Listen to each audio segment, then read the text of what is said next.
Every Sunday we set aside a few minutes to talk about Bible prophecy. We identify trends out in the world that you would expect from reading the future unfulfilled prophecies in the Bible. I try to be careful to point out that we're not claiming these trends are the fulfillment of prophecy. They're just things that seem to resonate with the Bible's yet to be fulfilled last days prophecies. And I think we're pretty careful about the ones that we choose. I follow a bunch of prophecy websites, and there's a danger of trying to make everything seem to fit into prophecy. And so whatever happens in the news, whether it's in the United States or in the Middle East or anything, we're trying to see a correlation, but that's just not true.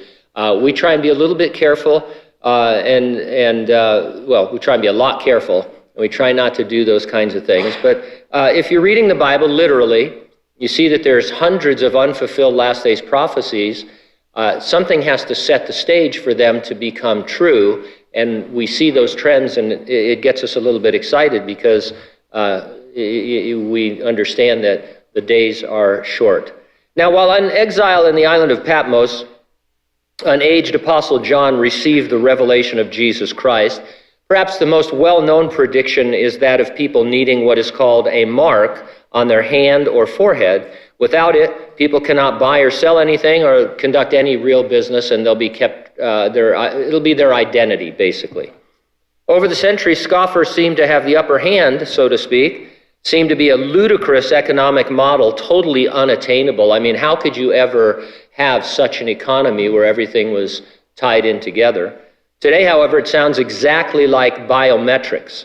It's easy to see how such a system could be implemented on a national or a global scale. And we report on this a lot because there's all kinds of biometrics: facial recognition, palm recognition, fingerprinting, voice recognition, iris recognition. These are all making strides in terms of personal identification. I read a few articles this week about a breakthrough called AI skin, AI standing for artificial intelligence. One version of it is called Skin On. Here are a few excerpts from one of the articles. In a study, researchers created a phone, computer touchpad, and smartwatch to demonstrate how touch gestures on Skin-On interface can convey expressive messages for computer-mediated communication with humans or virtual characters. Artificial skin has been widely studied in the field of robotics, but with a focus on safety, sensing, or cosmetic aims. This is the first research we are aware of that looks at exploiting realistic artificial skin as a new input method for augmenting devices, said Mark Tessier, lead author of the study. This work explores the intersection between man and machine. We have seen many works trying to augment humans with parts of machines. Here we look at the other way around and try and make the devices we use every day more like us, more human-like, said Dr. Anne Rudat, associate professor in human-computer interaction at the University of Bristol, who supervised the research.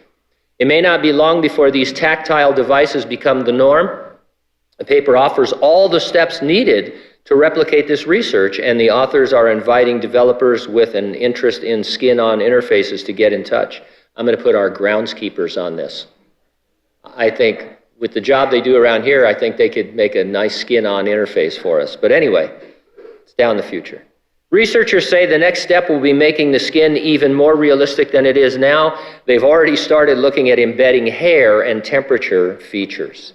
So if I'm understanding this, a person is going to be able to put on a realistic looking skin interface with hair and temperature sensing so you don't hardly even know it's there.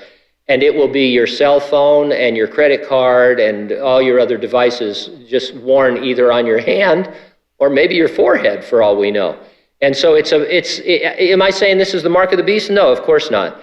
But I am saying that trends like this are exactly what you'd expect from reading the Bible. If we had to pick something today, hey, this could be it in its development. So pretty cool.